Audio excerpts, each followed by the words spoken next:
What is your... What do we even... I don't even know what those... This is a weird episode. This is a weird one. We would just like to say, hey.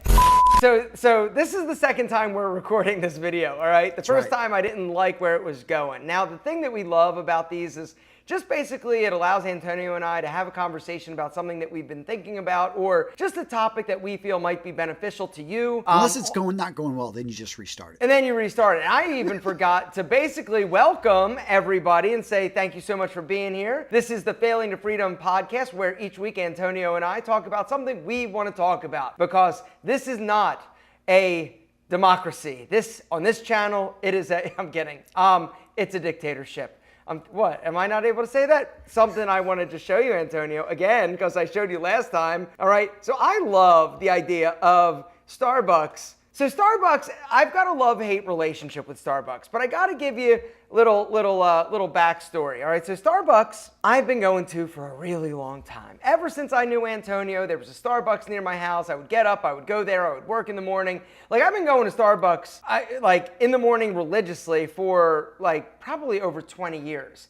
And so I love Starbucks. I love the idea that there's a company that basically made a logo and carrying a cup like an accessory. And it made you feel good, right? It was that little thing, that little splurge, that little extra money that you spend on a day for a $3 cup of coffee or a latte or whatever, but it makes you feel good. You go in, you see people, it's always a pleasant environment, right? And so I love Starbucks. And then Starbucks went a little bit weird. They got a little preachy.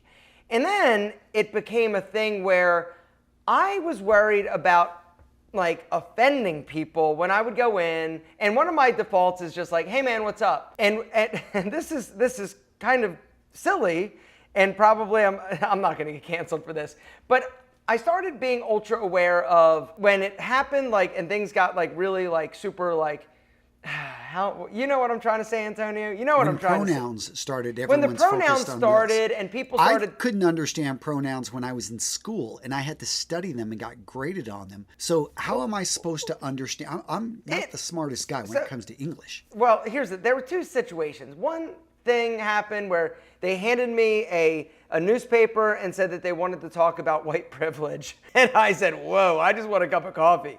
And then it became a little bit more of a thing where one day I felt like I hurt somebody's feelings because it was this person who, at the time I met them, went by a name, and it was a male name.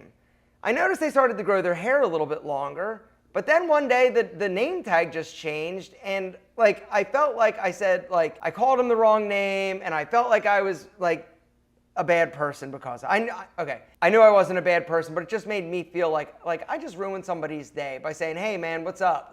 Oh shit, I totally effed that up. So anyway, Starbucks got a little preachy, and I just wanted a cup of coffee. And that's one of the things. Just sell me what I want, what I came in for. I don't want to think about politics. I don't want to think about religion. I don't want to think about pronouns. I just want a cup of coffee. That's all I wanted, right? Well, this is totally off topic, but I feel like it's important.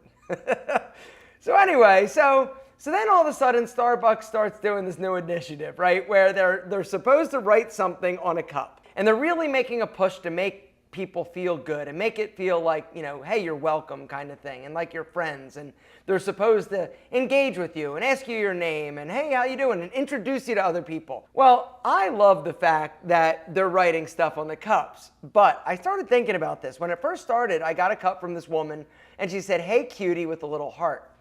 And then I'm looking at this, and I'm thinking to myself, they're probably people that are going to get in trouble because they think that you're having this torrid affair with a barista from Starbucks because of these little things if you don't know. And so then the next day I went in, I saw the same person, and it was just a smiley face. I said, did they talk to you about not putting anything like cutie or sweetie and stuff like that? She goes, absolutely. We actually had a sit down of things to not put on cups for that very reason. And so I said, I will tip you $10 if you just put hey sexy on mine. She said, I can't do it. I said, oh well. Anyway, what's up everybody? Today I want to talk about something that I've been thinking about. Pronouns. I'm still trying to figure out my mind. Do you consider yourself white? Yeah. You're Italian, man. Everyone knows that Italians are... Let's go back 100 years. What do they? No, yeah, I consider myself white. But let's go back 100, Right? 150 years. Yep. Italians were not considered white. Irish were not considered. Like it's Irish? interesting. Like It doesn't get much whiter than Irish. yeah, but they weren't considered. Yeah, there is Second the class yeah. citizens. We were viewed poorly when we immigrated from our. Let's just face countries. it. I mean, it is tough to change your habits. Like in the Marine Corps. What do you consider yourself, Antonio? Well, in the Marine Corps, it was if you had a loose thread, that was called an Irish pennant. Nowadays, and I remember saying this, it was like, no, that's actually racist and it's derogative and it refers to the people of Irish descent coming off the boat in the United States, apparently, and being scruffy and stuff like that. And I'm like, I didn't know that history. I never understood why they were called that, but throughout boot camp and throughout my time in the Marine Corps, it was a very commonly used term. And I think the hard thing is that as you get older, as time goes on, you start to really just focus in. I think, you got limited time on this planet. And you're really focused in on, I think, a lot of things that you consider to be important to you. And for a lot of people, it's like, this stuff really is that what's, now it's important to them. And I'm not wanting to discount it. But it is harder, I think, for a lot of older people, which is maybe why they're oftentimes labeled as what they are, for, because they're inflexible. They're like, not, this is what I learned, I'm going to go with it. So that was my bit of a tangent. Back to you. So I think we just need to keep talking about this. I think this is the episode, Antonio. Yeah. All right. I think this is the episode. So what do you consider yourself? You are half Mexican. I am. And so do you consider yourself Mexican or white, or how does that whole play out? Well, growing up in Midland, Odessa, Texas, in particular Greenwood, Texas, I would never consider myself white because there were particular people. In fact, I remember there was one girl, her name was Amber, and, we went over to her house. My sister and her were in Girl Scouts together. I think it was it was pointed out that she was not white, that white, and Amber was white. I mean, it's like sheet white, like light colored hair. I mean, that was but that was, I think, and I didn't see it a whole lot, but you do see it, and I think in certain areas. I had a Hispanic name. I was darker, especially during the summer. I tan really well. Don't get out in the sun as much anymore. Like a caramel. You're like a caramel color. I always thought it looked good, But I have to say I was, because my mother was white and my father wasn't around. It was something that in some ways we were kind of insulated from that, because my mom would just take us, and she's from California. She was oblivious to a lot of, I think, the politics and stuff going on there in, West Texas and other parts, people have seen in the South. But it wasn't, you would hear things. I've been called, wetback, spick, it's like. You have? Really? Yeah. And here's the thing. It's like, it didn't bother me. Like, I'm just like, yeah, whatever. Like you just move on. But we insulted, I mean, this is, we insulted everybody, and each other. So this was just all right, is that all you got? I mean, I'm not even going to go into my friend that was, from Laos, all the names that we gave him, and he gave us. But so it's interesting because I think nowadays, and old Alex Mosey talked about this, and I love his conversation when he talks about trauma and he talks about things that happen to people. And for some people, going through pain really it throws them off, first up, and then it throws them off for a long period of time. And it takes them a long period of time to recover. And when they do recover, that scar actually is worse. Like literally, they never reach back to the point. I think when I look at people like you, I hear your stories, and I know we've shared stories back and forth and throughout this, this podcast.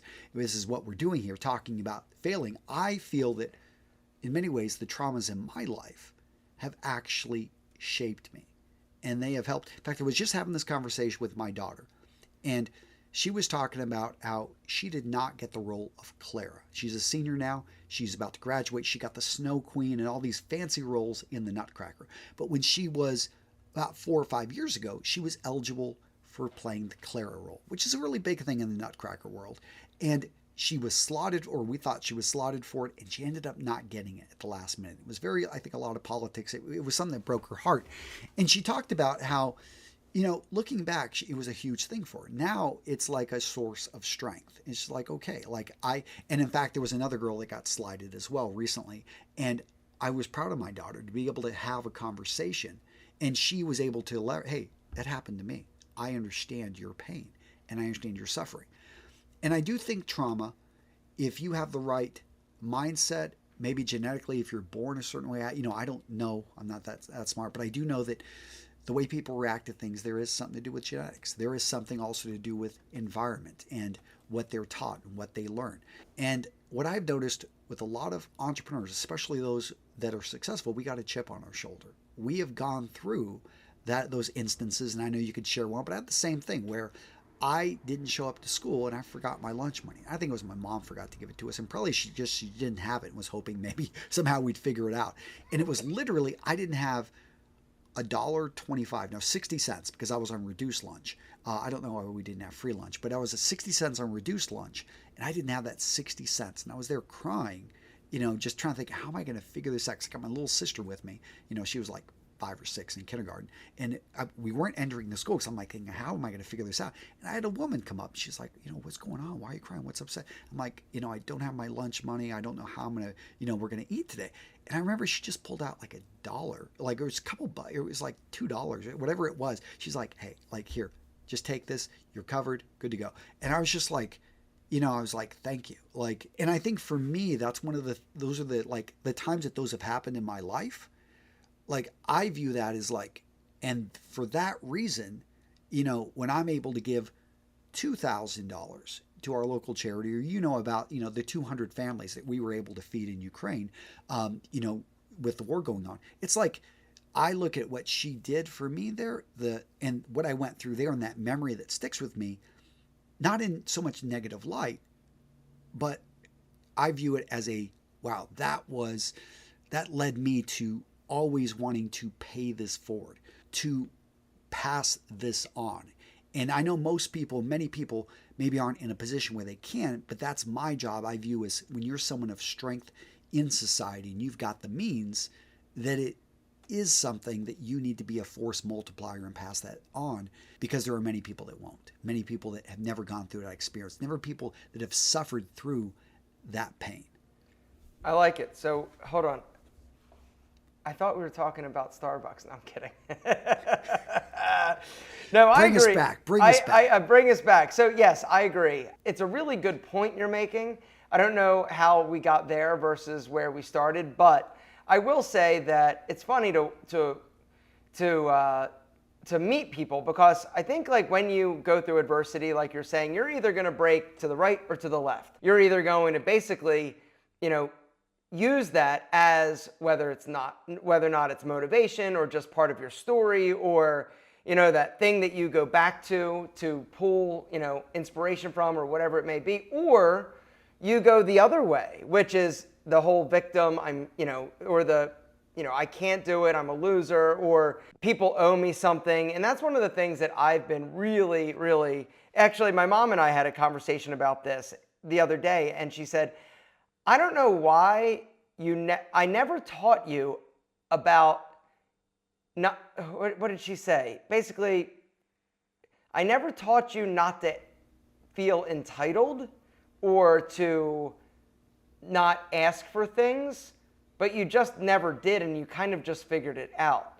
And I was like, yeah, I don't want to be a burden on people. And that's something where I am also very prideful, where I'll go without before I ask for help from somebody. Now, I don't know if that's necessarily a good thing or a bad thing. I think in certain situations it's good, and it also could be bad. Yeah, I mean, people are so incredibly resilient and powerful if you just learn to get out of your own way and not allow the trauma to affect you in a super negative way. And I guess maybe to bring it back to how we started the conversation, you see a lot of people, it seems like, in today's cancel culture and the world that we live, where people are really upset. People are really hurting, or they went through something very significant, or feel that the world is not a good, kind, happy place. And so they, are going to take things very personal. But I don't know. I'm trying to walk delicately. Maybe you shouldn't. Yeah. Walk delicately? Yeah. Yeah, 'cause you I can just see a always- lot of people yeah. freaking out over stupid shit. And if you were born genetically a boy and I knew you as this person, and then you decide to change, don't be upset when people don't change with you or feel the thing that you feel is important is as important as you do. And I guess that was maybe one of the things that really kind of bothered me from a business perspective, was that I just want to go get a cup of coffee. And it made me have to think, and always it kind of really put it in my face. And I just decided, you know what? I don't want to feel like this. I just want to buy a cup of coffee. And so for a long time, I kind of boycotted the company. And not boycotted as in like I'm never going, but it was just the thing where, okay, I've got a choice. I'm a consumer. I can either go here or I can go to the mom and pop coffee shop or whatever it may be. And so, yeah, I don't know. Is there any moral or any takeaway? Well, we talked about, everyone hears the, go woke or go broke. I don't necessarily agree with that. I do think that with a company like Starbucks, which in general, if we were to take all their employees, what side would they lean on? And again, it's kind of strange when you have two sides here in the United States with politics, but it's safe to say they would lean over to the left. They would be more liberal. Now, I actually kind of view myself as a classical liberal. And if you know a little bit about political history, classical liberals were, actually what many kind of right-leaning, almost to the side of conservative are. But liberals were liberty. It was all about thinking here. So Abraham it's kind Lincoln, of changed. I'm not sure. I don't, but I do know that, it may, I don't know Starbucks' bottom line. They're a public company, I believe. So I guess I could go look at it. But did it end up, I do know there's probably certain people who they had that same presentation to them. And they were like, yes, I can get behind this. I know I have a sister that would have loved having what they just said to you right there. She said she would have been, hell yeah. Like she's, in many ways, this is her kind of thing. It's not me. It's not something that I ascribe to. I view some of this as a little bit of victim mentality, but that is everyone, hey, we live in a country in which people have a voice and they can freely say it. But because I do see on the right side, you see many companies that take a, hey, we're going to be on the side of pro-life. We're going to be going for, pro-gun, whatever, Second Amendment, whatever it may be. And they're very clear about that. And yeah, we live in a world in which people are trying to divide. They're polarizing. I think there's one thing that we should not be divided on, and that is you being the GOAT. It's funny is you keep showing that on the screen. I know you can't see it but it's yes. Anyway, guys, that wasn't even one I wanted to talk about today, but we went down the road, and you know what? That's the beauty of failing to freedom. We can talk about whatever we want, but we want to know your opinion down below. All right?